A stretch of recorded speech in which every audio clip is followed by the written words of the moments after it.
Hello my dear viewers, I am Vishwanath Vishwa reviews.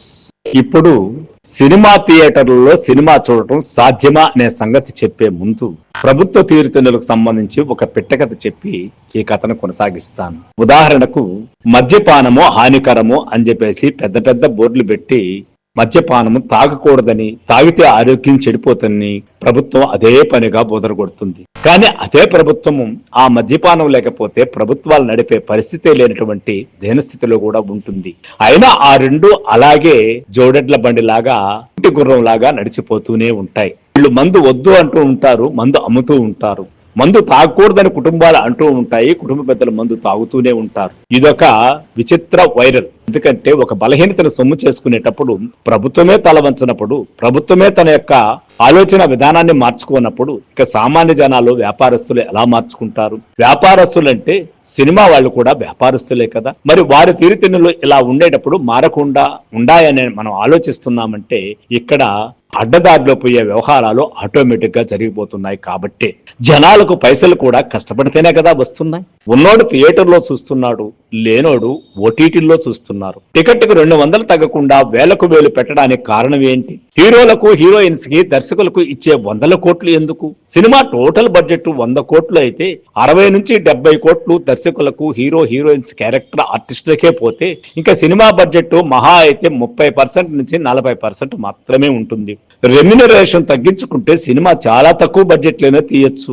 అలా తీసిన సినిమాని తక్కువ రేట్లకే టికెట్లు పెడితే కుటుంబ సభ్యులతో సహా వచ్చి సినిమాలు చూస్తారు. అలా టికెట్ రేటు తగ్గితే ఇలాంటి ఐ బొమ్మ, ఆ బొమ్మ, ఈ బొమ్మల్లో ఎందుకు చూస్తారు ప్రజలు? వారికి అవకాశం లేదు కాబట్టి అడ్డదారి వెతుక్కుంటూ ఉన్నారు. జనాల కష్టం ఎవరిదైనా కష్టమే కదా. ప్రతి ఒక్కరికి ఆశ ఉంటుంది కదా. థియేటర్ లో వెళ్లి ఆ ఎక్స్పీరియన్స్ తో సినిమా చూడాలి అని 100 కోట్ల రెమ్యునరేషన్ పెంచేసి సినిమాను సామాన్యులకు అందకుండా దూరం చేస్తుంది మీ సినిమా వాళ్లే కదా.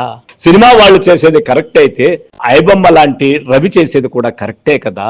తమ సినిమాలకు భారీ budget, pan India, world wide, multi star అనే ట్యాగ్ లైన్లు వాళ్లే ఇచ్చేసుకుని 2-3 ఏళ్లకు ఒకడు మాఫియాల సినిమాలు రిలీజ్ చేసి దానికి దేవుడనే సెంటిమెంట్లు కలిపి కథలో బలం లేకపోయినా ఎలివేషన్స్ ఇస్తూ పక్క భాషల హీరోలను, ముసలి హీరోయిన్లను రుద్దుతూ ప్రీమియర్ షోలనే పోరంబోకు పదాలు చెప్పి పాటకో, ఈవెంట్, వీడియోకో ఫంక్షన్ పెట్టి బాక్సాఫీస్ మునగాడు, ఇండస్ట్రీ హిట్, ఏకైక హీరో, సరికొత్త రికార్డులనే పదాలు సృష్టించి ప్రీక్వెల్, సీక్వెల్ అంటూ సినిమా పిచ్చోళ్ల వీక్నెస్ తో వాడుకొని రోజుకొక డబ్బున్న పిచ్చిగాడు సిగ్గు లేకుండా ప్రేక్షకులను దోచుకున్నప్పుడు వాళ్ళ సినిమాలను పైరసీ చేసి థియేటర్లకు వెళ్లి చూడలేని సామాన్యులకు రవి మంచివాడే. మీకు నచ్చి చూస్తున్నారు, చూడమని ఎవడు అన్నాడనే పెద్ద మనుషులు ఉంటారు. మనిషి మానసిక పరిస్థితి మీద కొట్టడానికి సినిమా పరిశ్రమ ఎప్పటికప్పుడు ప్రమోషన్స్ తో రంగంలోకి దిగుతూనే ఉంది. మీరు చేసింది కరెక్ట్ అయితే అతను చేసింది కూడా కరెక్టే కదా. అలా ఈ రోజు ఐబొమ్మ నిర్వాహకుడు రవిని అరెస్ట్ చేశారని గగ్గోలు పెట్టే పరిస్థితి మనకున్నప్పుడు ఆ రవిని అరెస్ట్ చేయడం న్యాయం కాదు అనే వర్గం కూడా ఒకటి ఉంటుంది. ఎందుకంటే టికెట్ 200 నుంచి 1000 రూపాయలు పెట్టి చూసే పరిస్థితి నుంచి తప్పించిన మహానుభావుడు కదా రవి అనే పరిస్థితి కూడా సామాన్య ప్రేక్షకుల్లో ఉండదా?